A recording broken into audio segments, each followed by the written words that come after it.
My name is Roger Berkowitz, founder and academic director here at the Hannah Arendt Center at Bard College. Thrilled to have you here today. We are finishing, and we actually did finish reading Hannah Arendt's text, or the text edited by Ronald Beiner, Lectures on Kant's Political Philosophy. It's a lecture course Hannah Arendt gave near the end of her life.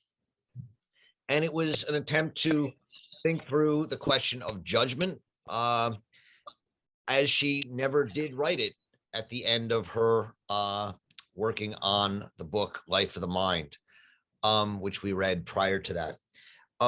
So we haven't done this very often in this group, although I've done it in other reading groups that I've led. And I thought, as we come to the end of a book and we've all spent a fair bit of time on it, invested the time reading it, it might be good to not just move on, but spend a session talking about the book in a more all-encompassing sense. And very excited to be joined today by Nicholas Dunn.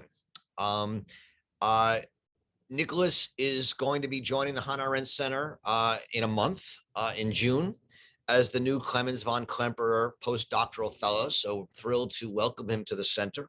He comes to us from McGill University, where he just finished, he finished his PhD and just ended his contract there yesterday. So he's moving on and coming to the Hannah Arendt Center. His dissertation was called "What is Orientation in Judgment? An Essay on Kant's Theory of Urteilskraft," which in German means the power or force of judgment.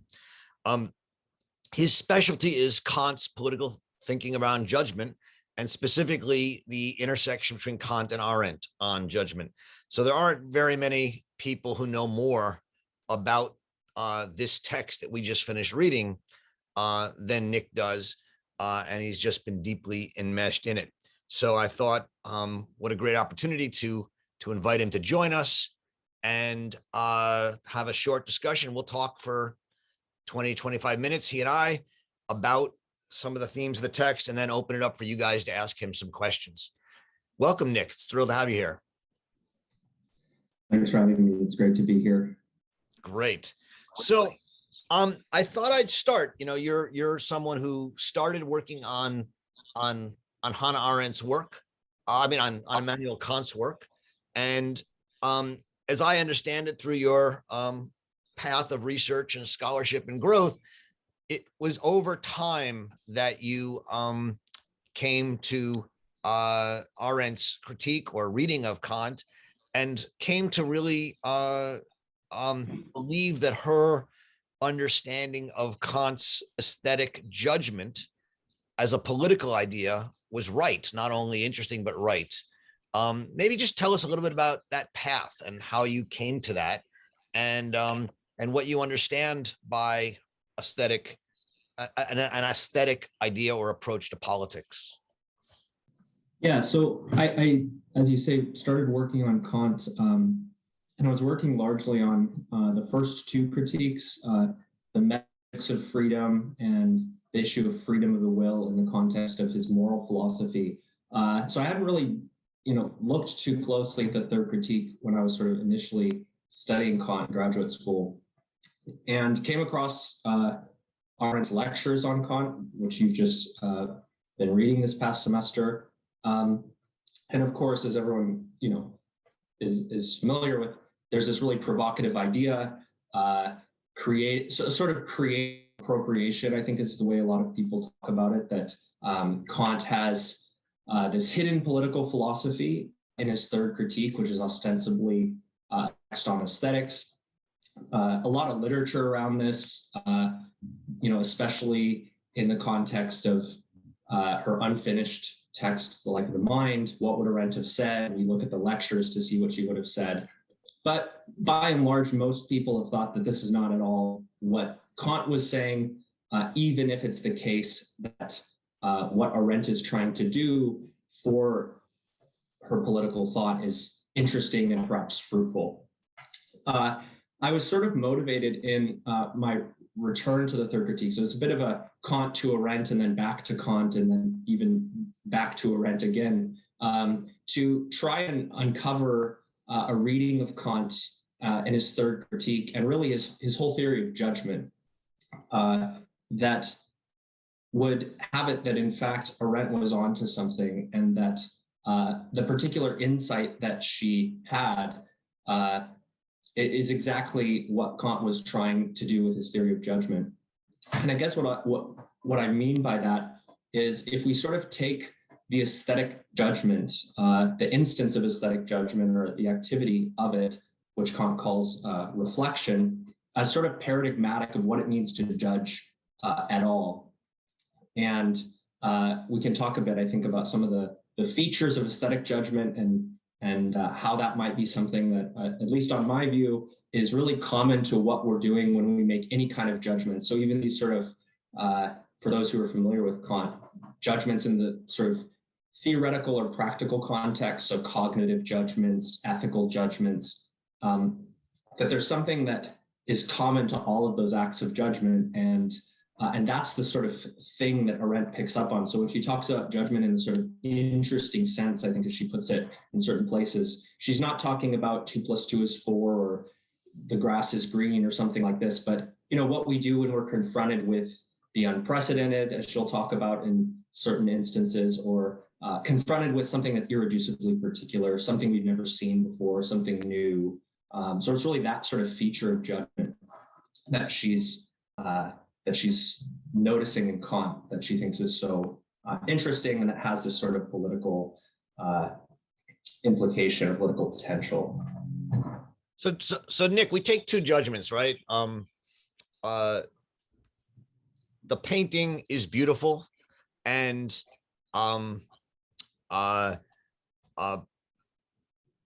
Putin is a dictator. 2 judgments. How do those, what is it that connects this aesthetic judgment and this political judgment? What is paradigmatic of them? Well, it's an interesting example in the sense that, you know, we might want to even zoom out a bit and think about other kinds of judgments, that before even looking at just sort of an aesthetic judgment and a political judgment, but really sort of using the distinction that Kant makes in the third critique between what he calls reflecting and determining judgment. Now, maybe what you suggest with the Putin is a dictator example is something that maps on to this in some way or another. Maybe it's more aesthetic, or which is to say political, or maybe we want to say something like Putin is the leader of Russia, or something that's sort of more in the kind of cognitive or theoretical domain, something comparatively uncontroversial, I guess, is what I'm getting at here, factual, or okay, you know, so something more like Putin, a truth. Putin is the president of Russia. Sure. Okay. And so I think that what, you know, when you have this distinction between reflecting judgment and determining judgment in Kant, and for just to kind of quickly say something about that, since I think it's important background here. Reflection is of course what is going on in the aesthetic case, and Arendt talks more about this. Kant defines judgment in general, and he calls it the power of judgment. It's a sort of faculty of the mind. He says that the power of judgment is the ability, or the capacity to subsume or to think a particular under a universal. And then he said that then after this, so this is sort of a general definition of judgments, thinking or placing or putting particulars under universals. And then he says, but there's 2 sort of uses of this power. One is when both a universal and a particular are given, and the other is when only a particular is given. And I think when he's talking about universals, he has things like rules or concepts in mind here. So to take a really trivial example, like the grass is green, right? You know, we have concepts like green, we can apply them to lots of different kinds of particulars. What we're doing when we judge in some broad sense is connecting up particulars, and by particulars we mean this thing here, this book, this cup, this table, with some concept, and saying that the thing is an instance of the concept. But of course, in reflection, there isn't a universal. And so what we have to do is judge the particular without a universal at hand. So why is this distinction relevant? Well, because in the case of aesthetic judgment with something like beauty, there isn't a universal rule that we can appeal to settle matters of what's beautiful. And so what we do instead is judge by means of a sort of feeling. And you probably talked a bit about feeling here in this group in terms of what Kant calls common sense, or Arendt calls community sense. But I think that this distinction has a lot of usefulness for understanding this sort of aesthetic and political connection here, because Arendt's claim, I think, is that what we're doing when we make political judgments, the war is unjust, or this piece of legislation is unfair, or something like this, is not making a claim that's more on the kind of grass is green, here's a rule that I can compel you to agree with my judgment by appealing to this rule, but instead something that's more like responding to the beauty of the painting or something like this. Great. And so in making this claim that there's no universal in a political judgment, just like there's no universal in an aesthetic judgment, or there's no rule, Kant still wants to say that these judgments have to claim a kind of, well, I don't know if the right word is universality in Kant, but a kind of what? General rightness? I mean, you have to claim that it's true not just for yourself, but for all others. Is universality the right word in Kant for that? Yeah, so what Kant calls aesthetic judgments is subjective and universal, which is sort of paradoxical. So, if we have this sort of example of a objective truth claim, today is Friday or something like this, Joe Biden is the president of the United States, 2 + 2 is 4. And we have something subjective in a kind of merely subjective way or privately subjective way, like I like chocolate ice cream more than vanilla or something like this. What Kant's doing, and again, I think this is also something that Arendt is really picking up on, is articulating, or at least attempting to articulate, a kind of middle way between those two extremes. So aesthetic judgments, and if Arendt is right, political judgments, occupy this space between the sort of strictly objective on the one hand and the merely subjective on the other. Now, I mean, why is this important to point out? Because I think that there's a sense in which one might assume that if an aesthetic or political judgment is merely subjective, then we're in trouble in some sense when we disagree about matters of politics. When I say I like chocolate ice cream more than vanilla, there's no even implicitly claim to say, Roger, you should also like chocolate ice cream more than vanilla. I'm just telling you how I feel, and that's it. What Kant is trying to pull off, in a way, with his aesthetic theory, is a kind of claim that we make that is subjective. It is about how I feel, but it nonetheless also purports to be universal. So it shares something with both the merely subjective, but it also shares something with the strictly objective, or the realm of truth, in that it expects everyone else to agree also.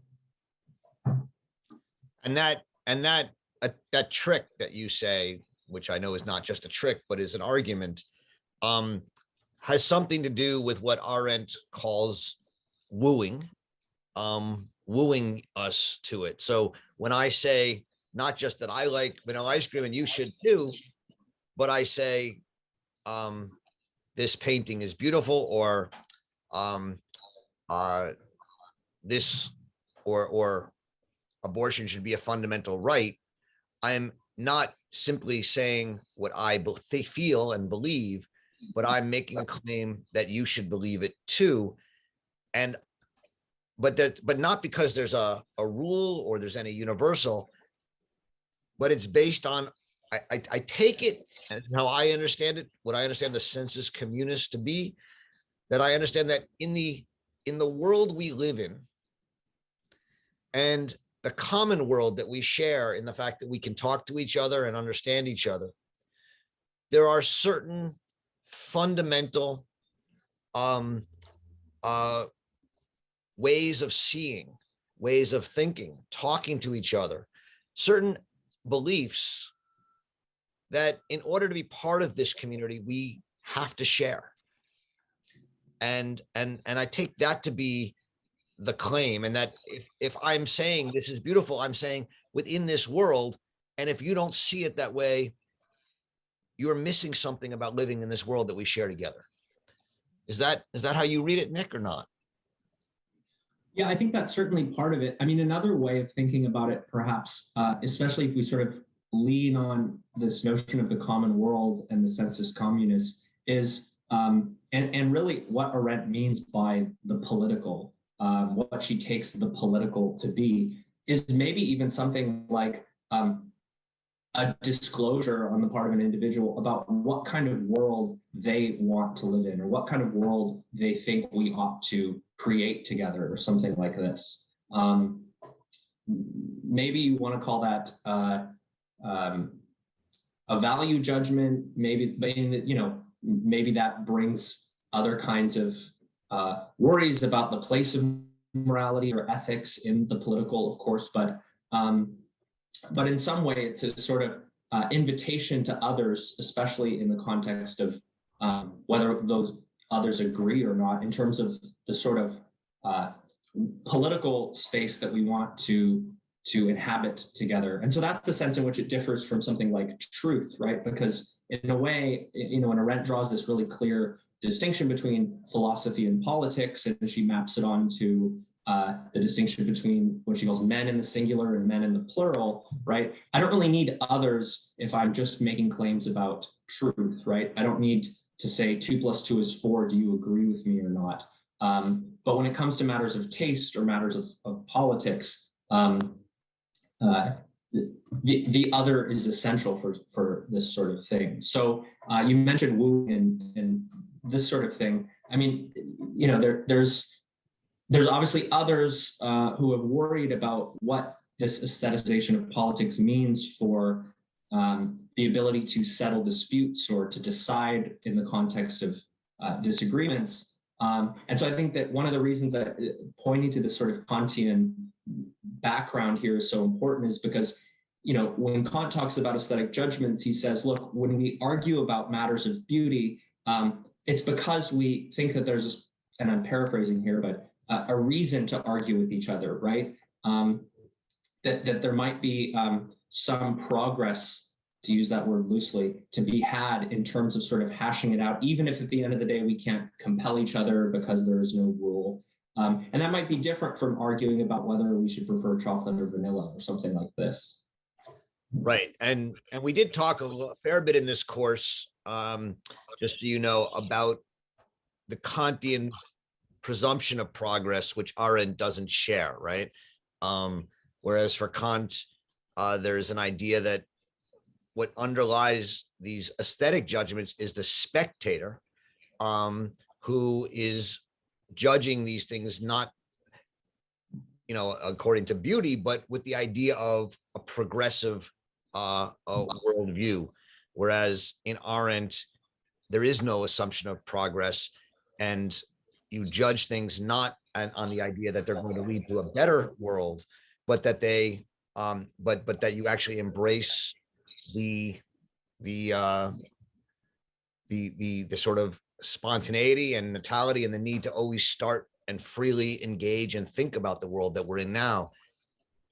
How does the Arendtian rejection of Kantian progress impact her reading of Arendt of Kant on this? How do you think that through? Yeah, it's a good question. So I think that it's probably connected in a way to her simultaneous rejection of Kant's practical philosophy. I don't know how much you've talked about this in the group, but there's a passage, I think, in the lecture where she says something about practical reason. practical reason reasons, I think is how she puts it. Within Kant, of course, his explicit, as opposed to his implicit political philosophy comes in the context of, a number of essays, Perpetual Peace and others, and the metaphysics of morals, where in a way, both his ethics and his politics sort of stem from this single principle that you're probably all familiar with, the categorical imperative.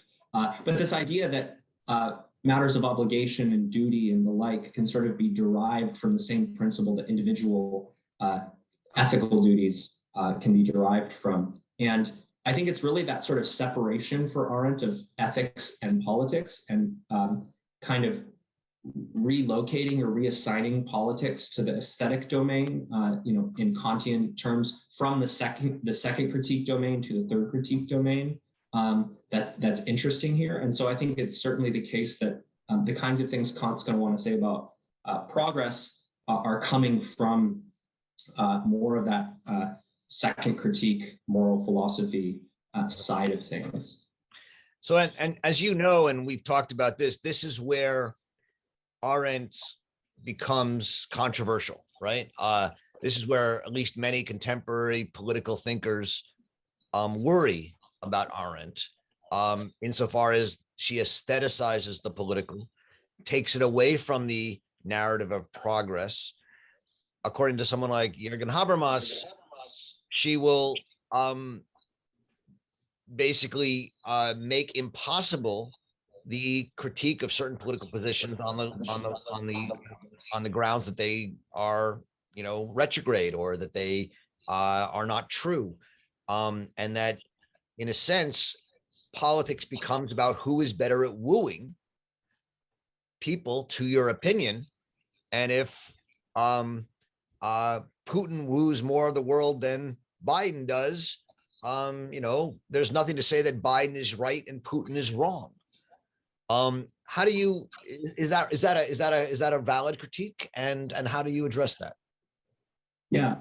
So I noticed someone in the chat too mentions feeling, and I think it's worth bringing in feeling here in a way. It's connected to this sort of issue of normativity or rationality with regards to the nature of aesthetic judgment here. So I think that there's a important sense in which Habermas is right about what the consequences of Arendt's reading of Kant here. But I think that the worries that Habermas has that if we aestheticize politics, then there's really nothing we can do when when we disagree about things, especially if we characterize our disagreements or the judgments that we have in terms of feeling. So I feel one way about Biden, you feel another way about someone else, or about say a policy issue, or anything like this. And is it any different than I look at the painting and you say it's beautiful and I say it's ugly, and then we look at each other and like where do we go from here, I guess, is sort of what someone like Habermas is trying to point out. And this seems dangerous in a way. But I think that by, again, noting this middle way that Kant's aesthetic judgment, this sort of in between of the strictly objective and the merely subjective, it points to this idea of a kind of distinctive rationality that's maybe distinct from the kind of rationality that we find in this sort of stereotypical cognitive or logical judgments. But that doesn't mean that it lacks rationality altogether. And this is where I think that talking about feeling in a more interesting way than something that's just sort of like a brute, raw sensation that can't really be characterized in conceptual or rational terms becomes sort of interesting, right? Because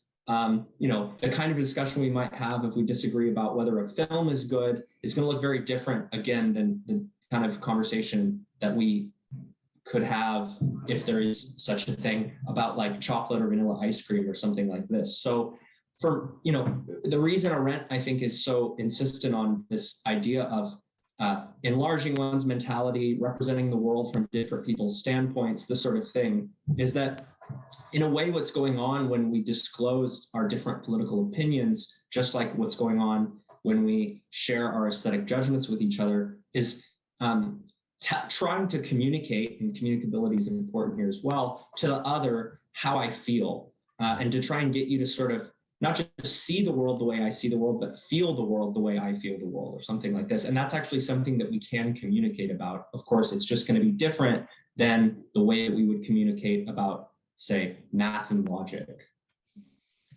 Yeah, I mean, it's really interesting because, I mean, one thing that Arendt says in a number of ways, places where she talks about the enlarged mentality, right, or thinking from the perspective of another, is she says we can't feel from the perspective of another, but we can think from the perspective of another. She's not talking about sympathy. She's talking about an enlarged thinking. And so, you know, she's like, I don't know what others feel, but I should be able to at least understand rationally their arguments and their thoughts. Is that a Kantian approach, or what do you make of that? Yeah, I mean, I think that's, you know, the common link here probably is the imagination, which is something that, you know, I know we talked about last week, and often is sort of invoked in this context to talk about examples and the exemplary. But I think it's equally important for what Kant says in discussing the sensus communis that Arendt continues with, this idea of thinking from the standpoint of the other. And so, you know, while Arendt will highlight the definition of the imagination that Kant provides, the faculty of representing what is absent, there's a sense in which that faculty is also at work in allowing me to think from other people's standpoints. So this is why I think it's in the 7th session, she says something about using the imagination to go traveling. So I sort of think from different people's standpoints. And yeah, I mean, I think that we wouldn't want to equate feeling here with empathy, but the idea is maybe that we're trying to sort of enlarge the perspective we have on an object in the common world, by trying to see or think of it from the perspectives of others. And this is where, again, to connect it to the distinction between something like truth and opinion, what we're doing when we engage in discourse about aesthetics or politics is trying to take into account the other ways of viewing an object, and this isn't really a matter of truth in any sense, as if there's sort of like a God's eye view on the object that we're trying to attain. And so that sort of shapes, I think, the way we think about any kind of rationality that such a discussion could have, because it's not as if there's some sort of objective reason that we're appealing to. I'm providing my reasons from my, from the time and place that I stand in when I look at this object, and so are you. And that's sort of the nature of political discourse, I think, for someone like Arendt. Wonderful. So, I mean, I'm going to open this up for questions in a second. Just one last question, which you may or may not want to answer so much, Nick. So you can also defer if you'd like. But I mean, in a time of polarization, right? Like we're in this pretty polarized world right now. I think most people would accept that.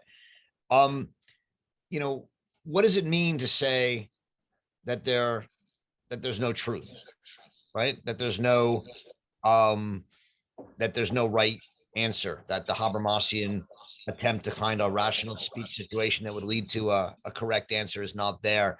Where does that leave us in politics? Are we left with just yelling at each other? No, that's a great question. And I think that in a way, what I would want to say here, and maybe this is me sort of staking out a particular way of reading Arendt as well as Kant, is to clarify sort of the role of truth in all of this. So I think that it's a mistake to think that just because political judgments and or aesthetic judgments themselves are not truth claims, that somehow truth altogether has no place in the political or the aesthetic. I think that would be the wrong way of thinking about it. And this is where I think that, you know, the kinds of things that Arendt says in the Truth in Politics essay are really illuminating. I think that opinion or judgment, despite itself not being true or false, bears some kind of connection to the truth, such that, you know, maybe judgments can be better or worse depending on how they take into account the truth. Truth can influence the kinds of opinions or judgments we form, but it does not, truth cannot determine what those judgments are. So I think that, you know, in the contemporary context, you know, you see a lot of fact checking, truth telling, all this kind of stuff, that sometimes this way of speaking almost implies that if we can just distill or clarify what the facts are, that the correct political opinion will just emerge clearly from that. And I think that that's one of the mistakes that Arendt wants us to sort of notice, is that we can sort of agree on, hopefully we could agree on some set of facts or truth claims and still disagree about what to do with those facts or truth claims. And that's the distinction. So it's not as if because we say that political opinions aren't themselves true or false, that it's a free-for-all and you can say whatever you want or something like this. I could maybe point to you and say, you say that you have this opinion, but how can you square that with this truth claim over here or something like this? So I think that's the kind of nature of the political persuasion process that Arendt is envisioning. And so, you know, I think the final thing I would say on that is just that we sort of experience a lot when the way in which insisting that our political opinions are like truth claims, that this sort of shuts down any kind of dialogue with other people, right? Because why would I, if I believe that I have the truth, why would I be interested in talking to you other than to convince you that you need to adopt my position? But of course, you're going to be doing the same thing, right, to me. And so I think in a way, something about rethinking or redescribing the status of political judgments, not as truth claims themselves, but as these kind of intersubjective, more like aesthetic kinds of things, actually opens up space for something like political dialogue. And that means that we have to take seriously the idea of trying to think from the standpoint of the other, which is something that, you know, no matter where you fall on the political spectrum, something that you ought to do. Wonderfully said. Thank you. I'm gonna just, for those of you who are new, the way to engage in the discussion is either through the chat, where you can talk to each other, and please do be civil and listen to others. Also, you can go down to the reactions button and click on raise hand and get in the queue. So we will begin. I believe first is Stephen. Stephen, you're up. Thank you, Roger. So we've been talking about thinking from the standpoint of others as distinguished from the individual feeling that we have in response to something. But I think there's another aspect of aesthetic experience to take into account that's different from an individual tasting ice cream or looking at a painting. In the Lessing essay, Arendt talks about the experience of spectators and the passion that we have in witnessing an event on the stage. And she talks about the passion that we have in that it gives us access to a common reality that otherwise we wouldn't witness. And this is part of judgment. Kant witnessed the French Revolution. We're witnessing the war in Ukraine. We have different responses to that, but it's more than thinking as individuals and seeking the wooing of others as individuals, but rather But in addition to that, our experience as spectators and our feeling as spectators of what we're witnessing. So I'd like you to bring that dimension of aesthetic experience in relation to political events into this conversation. So, Nick, you can tell me when you're ready to talk, or I can also frame things. Do you want to answer that? Yeah, I'll let you go for it. Okay. So I mean, I'll say something, and then hopefully that will invite something more from Nick.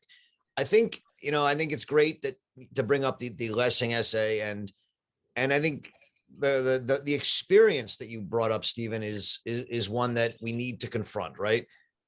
An audience watching a play, a group of people watching a war unfold. How do we make a judgment that is supposed to be but is supposed to be our personal judgment, but also is supposed to be a judgment open to others, and that makes a claim on others? And I don't remember which lecture it's in, but Arendt says there's sort of three stages or three aspects of this kind of judgment. One is judging for oneself, thinking for yourself. The main one, though, she says, is this enlarged mentality, which she places at the core of that, this idea of impartiality, right? Which is not the same thing as objectivity. We've talked a lot about that.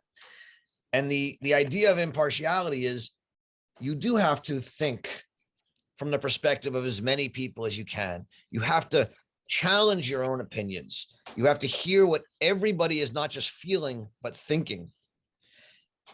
And you then have to make your own judgment, but having seriously taken into account the rational thought processes, the thoughts, the considered judgments and thinking and perspectives of others. That ties us all the way back to the first two or three lectures in this book about the principle of publicity, right? And publicness. Judgments are always, for her, and I think for Kant, public judgments. They are claims of what I think, but what I think under the input and consideration of what other people think in a serious way. And so it's not that they're conformist, but they're an attempt to make a judgment, my judgment, but one that's to the greatest extent possible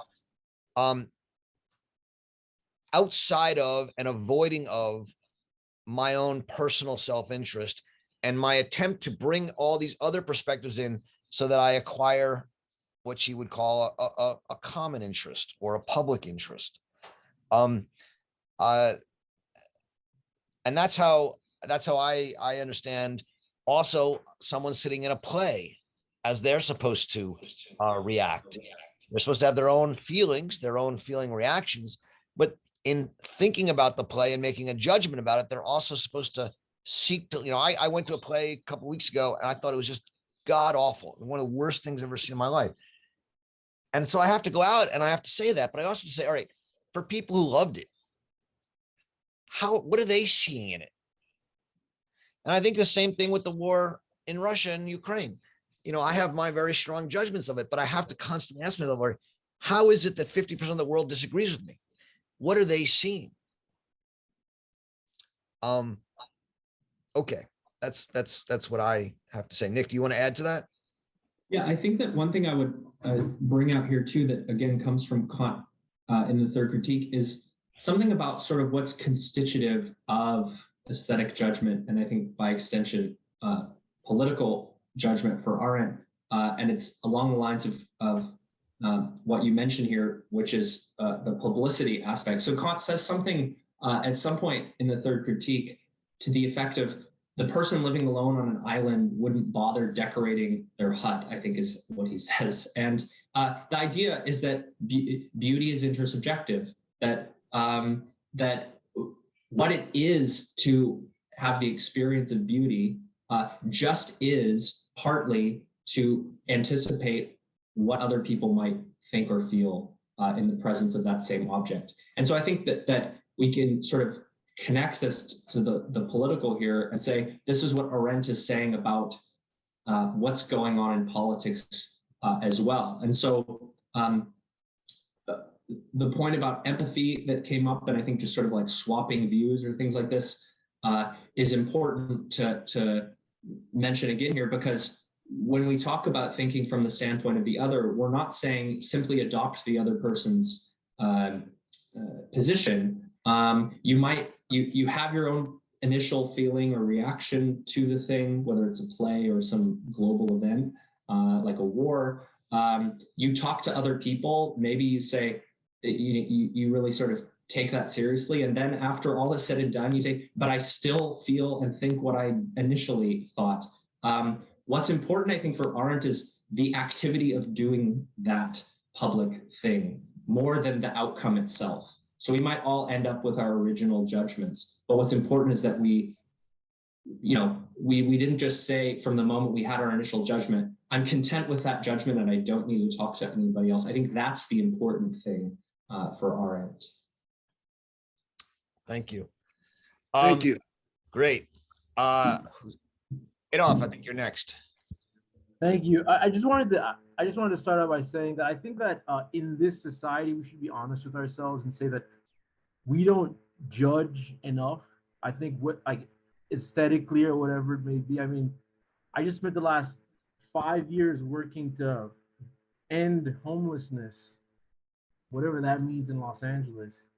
And I don't remember any plays or songs or anything like that ever coming out in a big way. I remember like the rhetoric is always like a 35% of all homeless people, 40%. So it's always the truth thing, I think, as opposed to the judgment. And I also think that, like, when we think of our society, I mean, our cultural politics are kind of a joke, right? So it's like, what is it, like 40, 50 million dollars? I think it's like New York City has like $100 to a few $100 million for, I think LA has like $90 million for, so it's like, so who's getting to judge? What's getting judged? And are we even building the state to judge? And I think that's really, I think what we should ask ourselves living in this society. And I think, but my real question is, as I was listening to both of you, Roger and Nick, I was thinking about Ernst Cassirer. And I think in terms of like what art is in a society and getting to that like state of humanity and that kind of stuff. And like, is there any relationship between Ernst Cassirer and Hannah Arendt? Like, did he have, or did she have any opinions about his philosophies, or can his philosophies like on art help us, and thus on aesthetics and on judgment help us understand Hannah Arendt and that kind of thing? Nick, do you want to jump in or not? Yeah, I'm not sure, to be honest, although that's, I mean, I think that there must be some connection. Off the top of my head, I'm not sure. I can't remember. I don't know if you remember, Roger, if Arendt talks about Cassirer at all. I do know, though, somewhat of a tenuous connection, but there's a book by, I believe it's Cassirer's son, who wrote a commentary on Kant's Third Critique. And it's actually, I think, in terms of the sort of way of thinking about the Third Critique that I sort of been putting forward and discussing, a very sort of friendly to the Arendtian way of looking at it. So but that's the other Cassirer, not the Cassirer you're asking about. So I'm not honestly sure about this. Yeah, so I mean, I don't recall Arendt citing Cassirer. Certainly, her first teacher and early lover, Martin Heidegger, engaged with Cassirer quite a bit, and they were in numerous debates. And so I have no doubt that Arendt knew of his work and read him when she was in Germany. I don't know if she has any books in the Arendt library that we have at Bard by Cassirer. I haven't looked. If someone looks, they can let us know. And I don't recall her citing Kassir. That doesn't mean she doesn't. I just don't remember it. On the question of judging, I think, Adolf, you're absolutely right. In fact, this is one of Arendt's, I think, often overlooked but important insights, which is that we don't judge enough. She says that we've, as a culture, have lost the passion for and the habit of, and really, well, the habit of judging.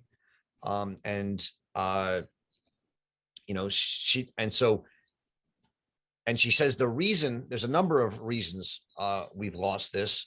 One is sort of a sense, an overarching sense of equality, where we sort of take this view of, who am I to judge? If somebody does something who am I to say that's wrong? And she thinks that those kind of judgments are absolutely necessary. We have to be willing to make those judgments, even when people disagree with us, because it's in making those judgments that we make a claim, a political claim or an aesthetic claim about how the world should be, right? About homelessness or abortion or about the war.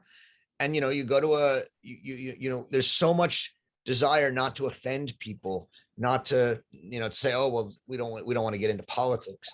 And to not make these claims. But when you do that, you end up emptying out the political realm. You end up not having the conversation about right and wrong, good and bad, beautiful and ugly, whatever it is, that actually is how we build a meaningful common world.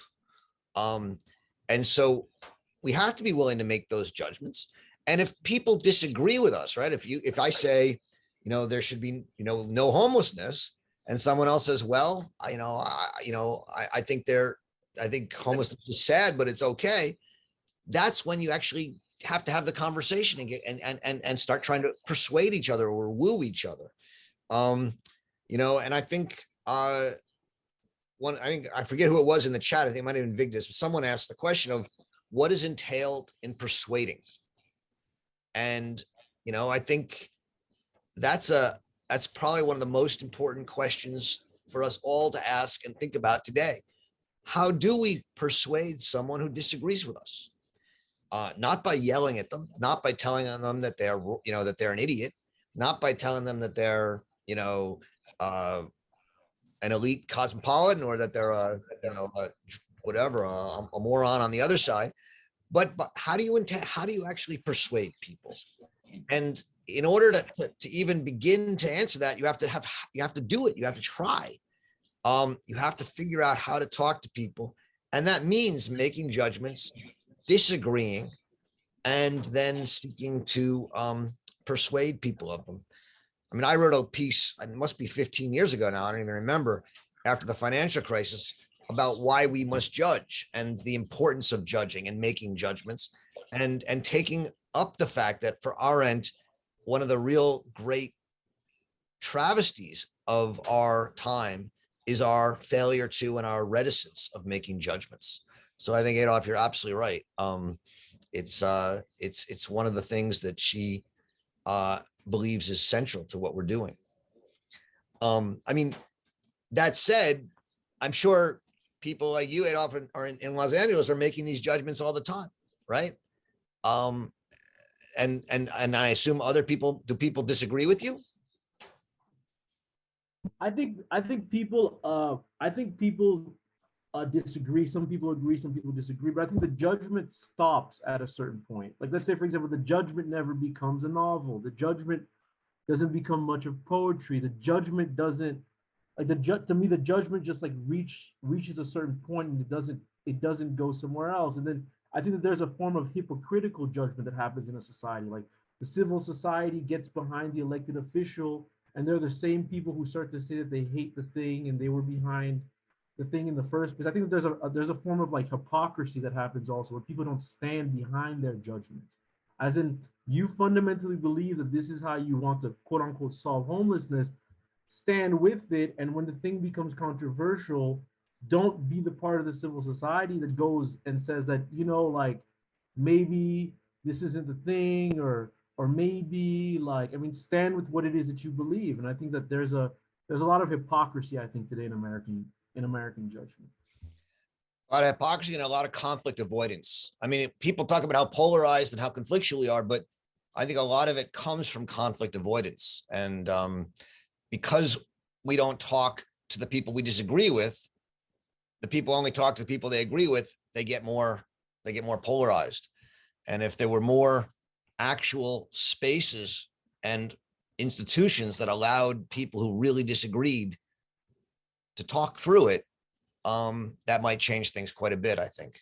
But thanks for it's an important point. More judging and more standing by your judgment and more seeking to persuade and argue with others about your judgment. Thank you.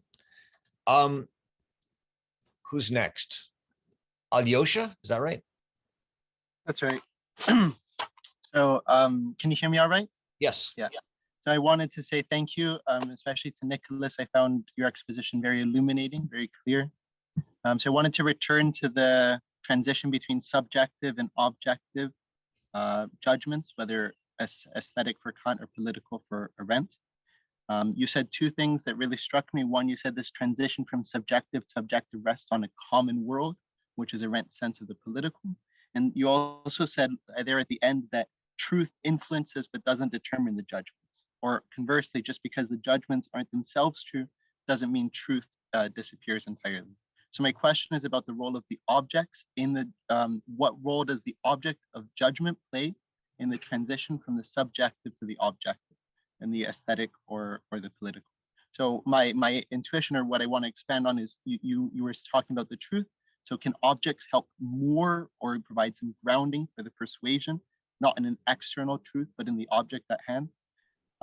Does that lead us to have something more than just wooing, more than just intersubjective? I would also love to hear, especially from Nicholas, about the Kantian basis for this.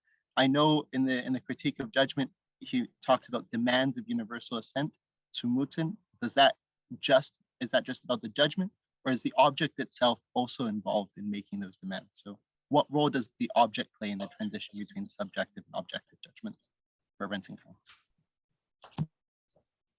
Please. It's a great question. Can you hear me all right? My screen froze a little bit. Yeah, we hear you. Okay, great. So I think that, I mean, thinking about the object and the common world and the truth and all this is important. And one thing that maybe, you know, and that I might risk saying something that sounds rather trivial, but in a way, I think that it's not. When we're talking about things like disagreement, we have to think about what kind of agreement is presupposed in order to even have a disagreement at all. One thing that could look like is taking ourselves to be looking at the same object, or to have an object in the common world about which we are disagreeing, right? And so, I mean, one of the reasons I think that this is so salient is given some of the examples we could point to in terms of things that really divide, you know, especially in the US context. Biden stole the election, Biden won the election, or, you know, like things surrounding vaccines or claims about fake news or any of these kinds of things, right? If we don't even have the same object in view, then how could we even have a common world that allows us to have this sort of persuasion or any kind of conversation at all? And so this is why I think that, and you know, people like Linda Zerilli, who's talked about this a lot, will sort of highlight that even the issue of agreement and disagreement sort of requires attending to this question of how do we build and how do we sustain a common world as being sort of, for Arendt, the really core political question. And that's where even connecting it to something from the previous discussion, thinking about, people don't judge anymore or whatever. I mean, setting aside maybe different thoughts we could have about that. The idea that because we don't want to offend or because we don't want to engage with people who are different than us, we sort of, as it were, retreat into our own sort of smaller private communities, right? We don't have a common world. We just have lots of tiny worlds all over, right? And the idea is, I think Arendt would say to us today, is to try and figure out how to sort of, bring those back into a singular whole where we all are talking about one and the same thing. And so to the point about truth, I suppose, I think it could be the case, right, that if we sort of have a consensus about what the object is that we're responding to or forming opinions about, maybe there are certain sorts of facts, you might say, about the object, right? So if you think about, and I think that in that interpretive essay that comes after the lectures, that the editor says something to this effect, right? But if you think about a painting from a particular period in time, surely facts about, say, the artist or the style or the artist's life or any of these kinds of things are going to play some role in having an aesthetic opinion or making an aesthetic judgment. And someone who's, say, educated as an art historian might be not by definition a better judge, but be able to sort of take into account things that will shape the kind of opinion that they are going to have about the object. And so it's not as if, that's just sort of a way of saying how it might be the case that facts about an object shape or influence the kind of opinions that we have. But there, the point is that it's not just automatic that merely by having a PhD in art history or something, I'm just, the best judge of all art from this period or something like that. But again, if I said, this is a painting from, the year 1650, and you said it's a painting from the year 1950, right? If we don't even agree about what the object is that we're judging, that's where we have to start. Alyosha, do you want to follow up at all? The only thing is, I know I think it's the 13th lecture, she talks about judgments of quality as being separate from judgments of the beautiful. She says, like, precisely that an art historian can judge something and assent to its quality by as a rational thing. So I guess maybe the follow-up is that I'm still caught up on the role facts. Like, when facts play a role in judgments, doesn't that make the judgments rational, or like turn them back into determinative judgments? Something that has to take into account facts. Like, how exactly do facts play a role when the judgment is purely reflective?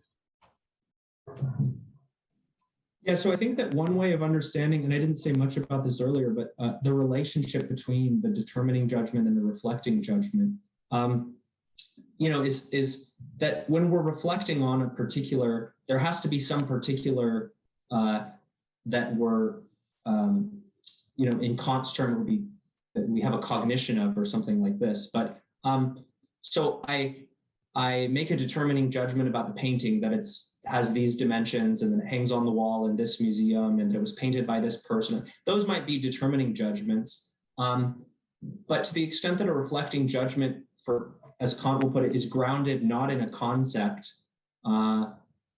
but grounded in a feeling, you might think of an aesthetic judgment as a kind of reflection on a particular, so if you want to think of this even in terms of, say, interpretation or something like this, it's what I do with the facts or the truth that I have in front of me and how I respond to it. And the idea that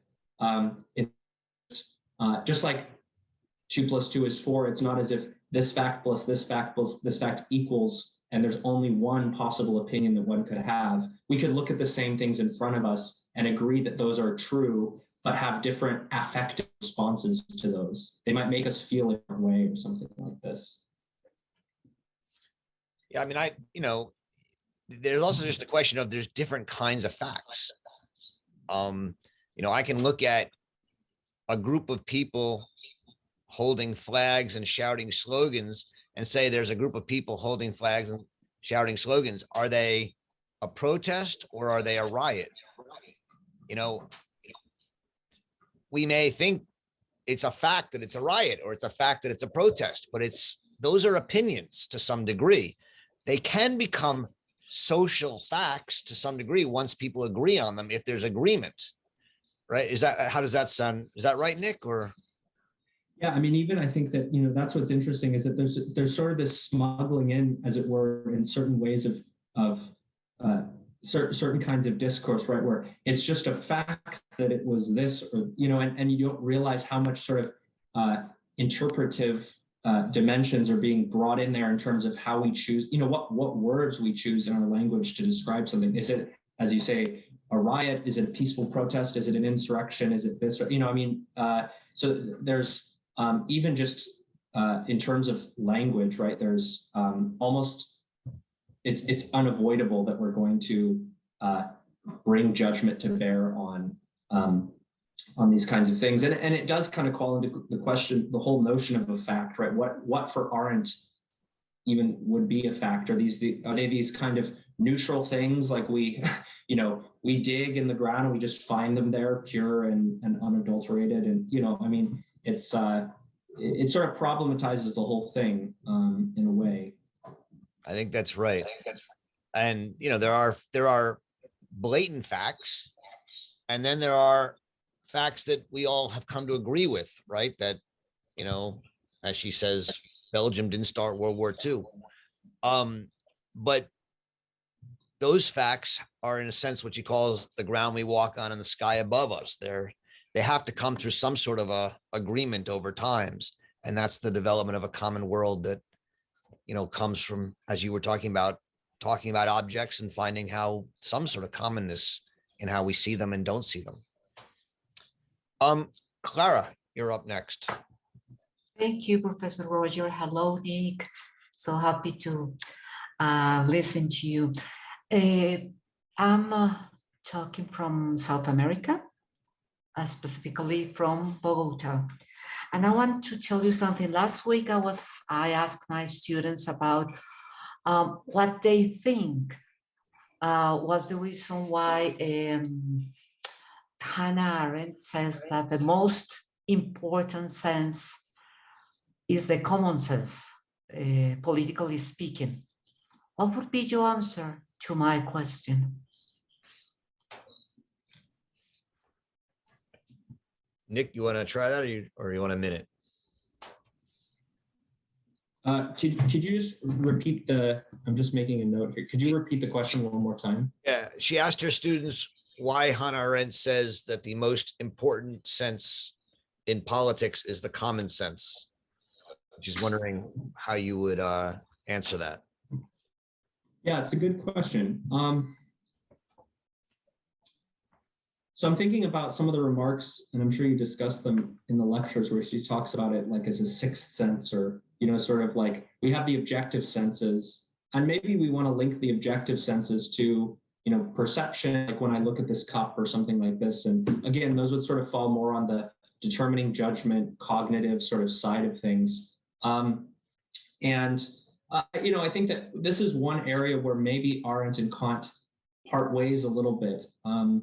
And maybe, or where I'd be less inclined to say that Arendt is getting Kant exactly right on this front, which is what Kant describes as sensus communis, especially the section in the third critique, section 40, where he talks about what it means to think from the standpoint of the others and to make judgments, sort of incorporating what other people might think about something. And I think that for Kant, and this I'll sort of give an abbreviated answer here, but I think for Kant, this is very much tied to the way he envisions the faculties of the mind. So I think that for Kant, the way he describes common sense is in terms of this interplay, he calls it free play, between imagination and understanding. Imagination sort of being the creative and free and spontaneous faculty we have of taking up things in the world and then understanding being the more sort of conceptualized faculty, the faculty that tries to sort of grasp or conceptualize things, cognize things. And so for Kant, I think that what he describes as a common sense, or the sort of feeling we have when we engage in free play, when we take up objects in the world and they strike us in all sorts of different kinds of ways, is linked to sort of the fact that as members of the human species, as part of humanity, we all have these faculties. But as you'll know, Arendt wants to render this community sense. And, I think that there's different ways of reading Arendt on this point. One way is sort of in a more kind of local, as opposed to, as in Kant, I would say, global way of thinking about this. So I think that for Arendt, the validity of a judgment is restricted to a particular community. So maybe, there's the Bard community, and you might make judgments to another person who's a member of that community that would not be valid for someone who falls outside that community. And so what would it mean for Arendt to have something like a community sense? And this is where probably the example comes in again here, is that if I was trying to woo and persuade another person who's a member of my community, I might appeal to various things that sort of that we share by virtue of being members of a community that just wouldn't hold any kind of weight for someone who falls outside of that. So I think that's the way in which thinking about political judgments as being grounded in something felt, and this ground being what Kant calls common sense.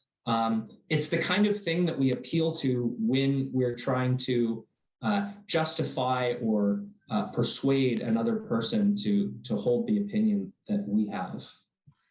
Nick, wouldn't Right? you say, but wouldn't you say also that it has to be with a sense of reality? Because remember that the sixth sense means that you have the possibility to unite it, the information of the fifth sense, and then you have a reality. I think that common sense, politically speaking, has also is related to the possibility to make sense of reality, or the reality that you share, and those things that you think finally that politically speaking, I would repeat, is real. For example, I would say that exclusion, so typically in Colombia, for example, has to do with a lack of common sense, because I think that common is built up from political opinions and political actions. Don't you think so, Nick? Yeah, I think so. And I think that, it probably sort of stems from what we've been saying about the notion of having an object in common, right? So it's the sense by which we judge the object that exists in the world that we inhabit. Not only the objects, but the meaning of those objects for us. I think meaning is so important in terms of common sense. Thank you, Nick. Thank you. Thank Nick, and thanks, Cara. I'll just, first of all, someone put in the chat, I think it was Adolf, that there's a great book actually by Ned Curtoy that I read a long time ago, and I'd completely forgotten to mention it, about the hidden conversation of Arendt and Cassirer. So for those who are interested in that, it's worth taking a look at. I think Nick's answer is right. I simply add this, that Arendt says that the beautiful interests us only insofar as we're in a society or in a community, but specifically in a plural community. So the common sense, the sensus communis, and we talked a little while ago about why she calls it the sensus communis, maybe, and not the common sense, is that in order to make a judgment, we have to imagine ourselves in a political community, in a plural community. And we have to be ashamed, she says in lecture 10, if our judgments of taste doesn't agree with others. I mean, that's an astounding claim. And I think it's one, it goes back to, I forget some of the conversation we were having before, at least in my mind. You know, if I look at the world and I look at the fact that 50% of the world doesn't agree with me, okay, well, maybe they're not part of my community, and maybe that raises real questions about the world community. But if I look at the United States and I say, I don't know, a large part of the country doesn't agree with me on whether it was an insurrection or a protest, or on whether abortion is a fundamental right or not, she says I should be ashamed. And what does that mean? And I think on this count, both sides should be ashamed. That's the strong move, I think, in our end. Because if I'm making a judgment in a community and most people don't agree with me, I'm clearly not doing what I need to be doing, which is in matters of taste, renouncing my own interests in favor of a kind of public interest and trying to understand the sort of publicness of the world. And that could be on both sides. I think it is on both sides. And so there is a way in which in making a judgment according to this sensus communis, we have to not only insert ourselves into a political world, but we have to, in an important way, without giving up our own perspective, we have to subordinate our own feelings and our own personal judgments to the kind of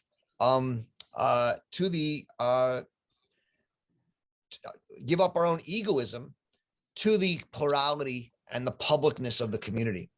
And that's something that I think is really out of favor.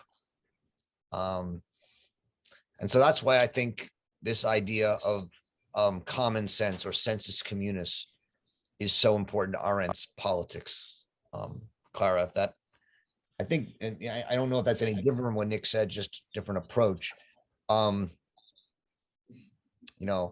This would be in lectures 10 and 11, where she really hits upon this pretty hard.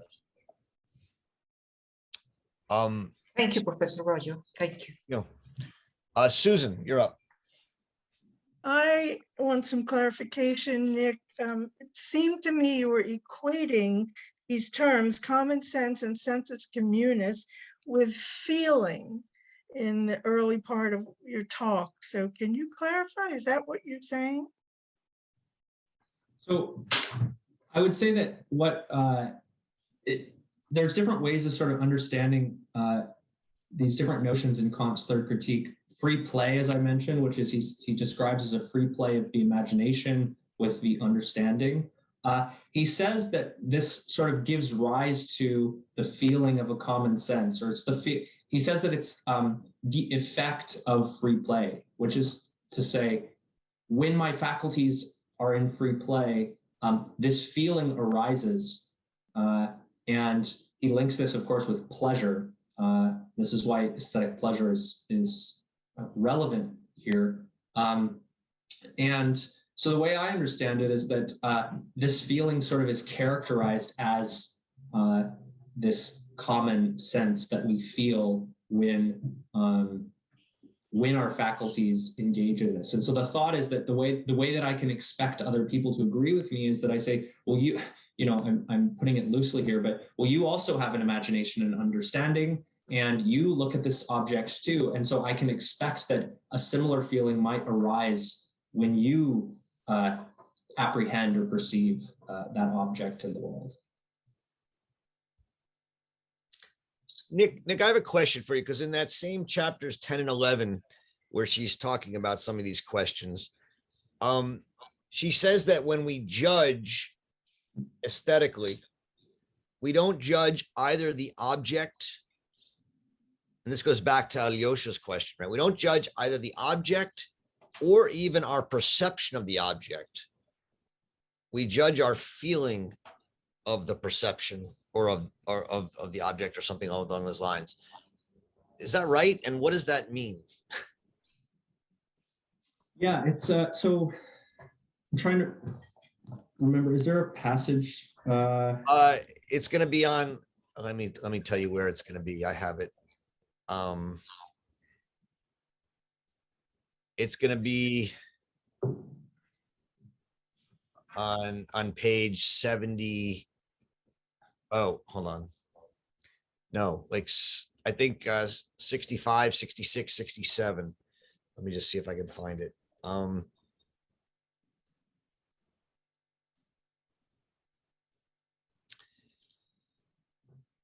Well, I can come back to it. I'll find it and maybe we'll come back to it. I mean, I think that one thing I would say here, and it in a way is connected to the issue of the exemplary, is that I think that often in discussions of the exemplary for Arendt, and partly because she herself focuses on this in the imagination lecture that we discussed last week, the idea of an example could be sort of like the concrete example, like Achilles or something like this. But what's interesting in Kant's third critique is that he also talks about the exemplary in terms of the judgment itself as being exemplary. And the idea being that the judgment that I make that something is beautiful, I take to be an example of the kind of thing I could expect other people to make also.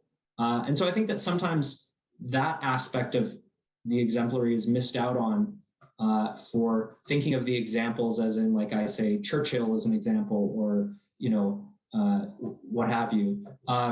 That's part of it too, I think. But I think that also when we look at different types of feelings, right, the feeling that chocolate ice cream is better than vanilla or something like this, right, I don't take that feeling to be exemplary in the sense that I don't take it to be valid for everyone else, whereas I do in the aesthetic case. And so I think that's something that also ought to be included in this kind of a discussion. Right. So just, you know, the passage I was talking about was on 66 in the middle. She says that we at the same time, we saw why taste rather than any of the other senses became the vehicle for judgment. It was because only taste and smell are discriminatory by their very nature, and because only these senses relate to the particular qua particular, whereas all objects given to the objective senses share their properties with other objects. They are not unique. Moreover, it is the it pleases or displeases me is overwhelmingly present in taste and smell. It is immediate, unmediated by any thought or reflection. All right, this is actually not where I thought I was looking. I'll find it and we'll come There's back. also a relevant section on page 67 towards the end regarding what you might be talking about and what Aliosh was talking about in terms of this non-subjective element in the non-objective senses in intersubjectivity. Mm-hmm. Yeah, here's where I was quoting before. In matters of taste, we must renounce ourselves in favor of others. Wir müssen uns gleichem anderen zu gefallen entsagen. In taste, egoism is overcome. Right. What about the passage on the French Revolution on 67? Is that what you're thinking? Then where Roger was just reading from, it goes on to say, Arendt goes on to say that we must overcome our special subjective conditions for the sake of others.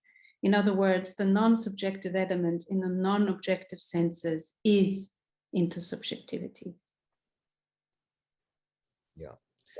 And above where Aloysia is talking about with the French Revolution, she says only what touches affects one in representation. When one can no longer be affected by immediate presence, when one is uninvolved, like the spectator who was uninvolved in the doings of the French Revolution, can be judged to be right or wrong, important or irrelevant, beautiful or ugly, or something in between. It's not the object, the French Revolution, that is right or wrong. It's the people judging it in representation. I take that to be the point. And this is where I think that what Kant says in the section on sensus communis that Arendt is highlighting here also is so important, which is that what I'm doing is taking my initial feeling, or, you know, I still have to judge for myself. Maybe I do that first, but I have to sort of examine whether aspects of my initial judgment are, say, influenced by idiosyncratic things that are just unique to my own disposition, to try and remove them. And that's what happens when I think from the standpoint of others. That's why she says, in taste, egoism is overcome. So I think that that's just, you know, yet another aspect of aesthetics that she thinks is important for politics, is that really what judging aesthetically does is it forces us in a way maybe that no other activity can do, to think, like to genuinely take the other person's standpoint seriously. I think that's really, you know, one of the most fruitful things that sort of taking the aesthetic as a model for the political can do. Great, thank you. We're getting out of time, so I'm going to try and get through some of these questions. Rachel. Hi, I wanted to push back just for a second quickly on what I think Nick was just suggesting, and hopefully this is a good entry point. And that is, I think there's development in Arendt's thinking on judgment, and I think we have to differentiate between the explicitly political sense of judgment, where we're thinking in the place of others, and then we have to consider where she ends up finally, and with this enhanced notion of the sensus communis, and then we have to keep in mind that you're thinking in the place of people who are not present. And so it's not just those who are present, but those who are not present too. And that's an important thing. And secondly, I'd like to suggest that, and maybe not everyone will agree, I think that there's a radical deconstructive movement always at present here. It's present with Kant and it's present with Arendt. And that is, there's a quest to be able to perceive the particular in a certain way so that we can get to the, you know, the general, if not quite the universal.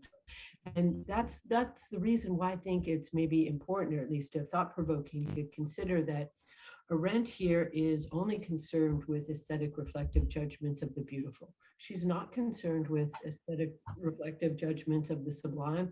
They happen in a different way. And I think that while it might not be relevant now to expect that, you know, the standpoint of the feminine is going to be, you know, bring an alternative form of humanity to us, in the time that Kant and Arendt maybe still are thinking, the sphere of the private and the feminine is exciting as a possibility of a new kind of construction of subjectivity, where we're able to view the political in a new way.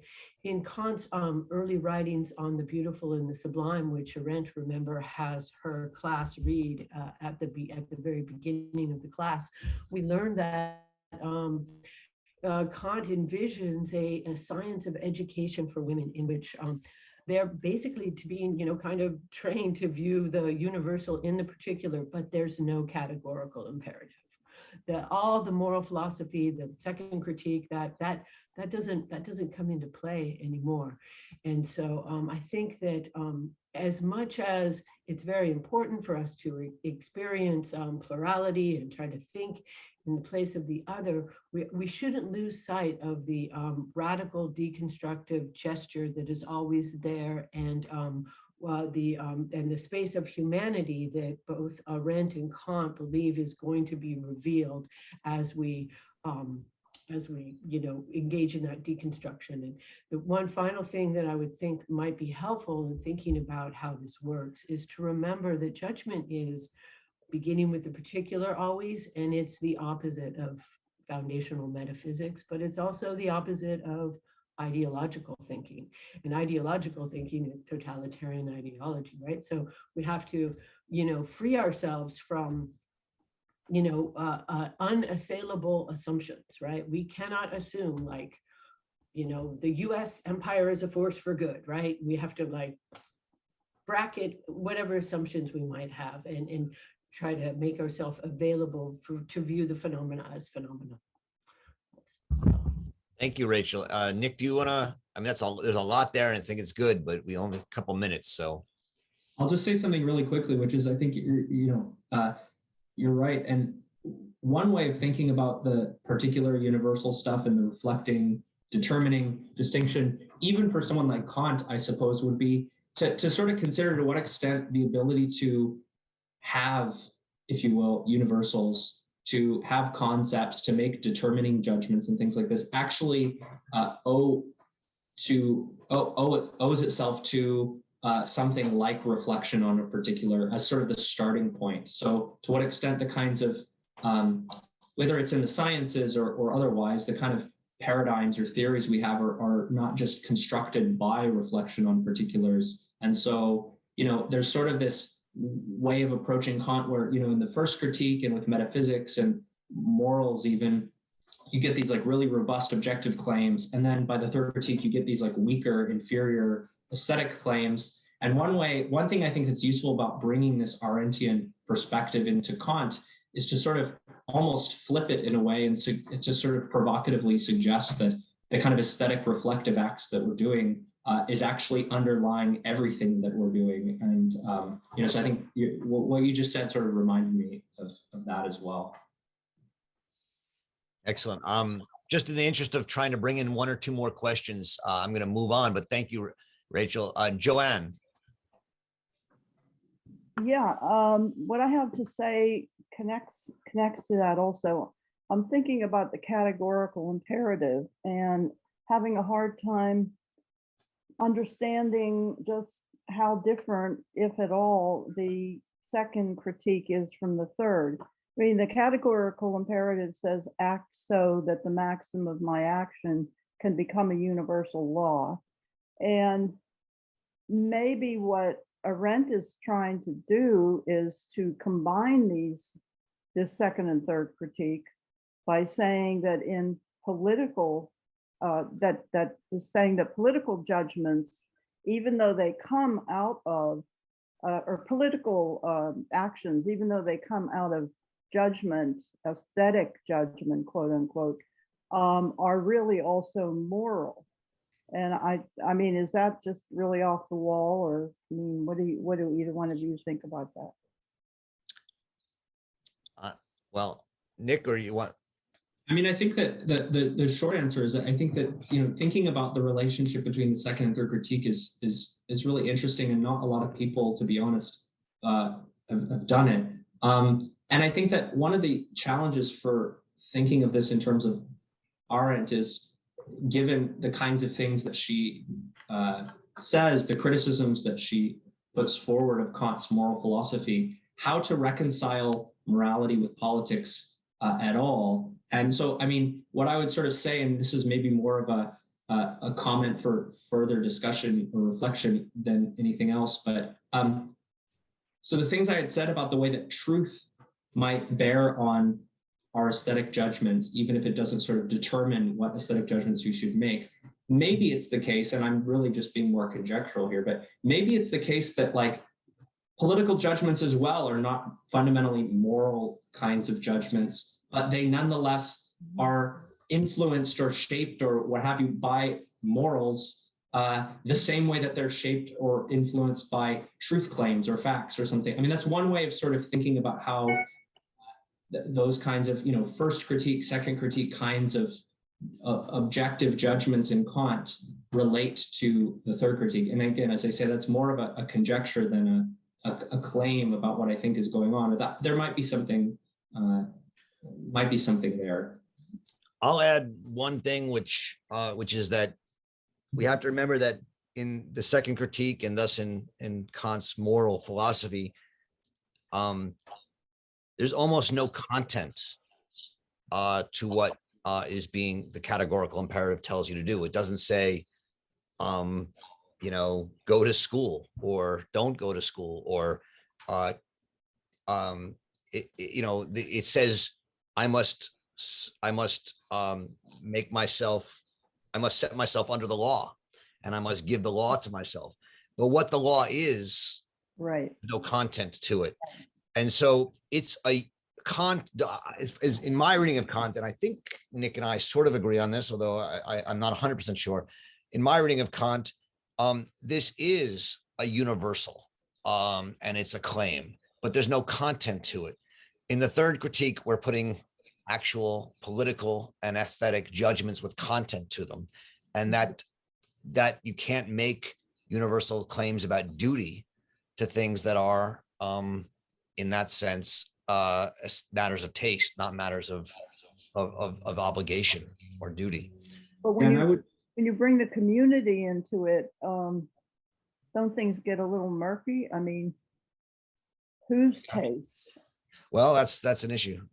I'll give Nick the last word. Well, I would just say, I mean, one interesting contrast here between the categorical imperative and moral judgments on the one hand, and community sense or and aesthetics on the other is a kind of distinction between the abstract or the formal on the one hand and the concrete on the other, right? So I think that when you're thinking about universalizing a maxim and thinking about this, the extent to which you think about other people is really in a kind of generic way, right? I think about whether I could tell a lie, and I think about other people, but I'm not thinking of all of you. I'm thinking about just sort of humanity as such. Whereas in matters of taste, I'm thinking about the actual people with whom I share a community.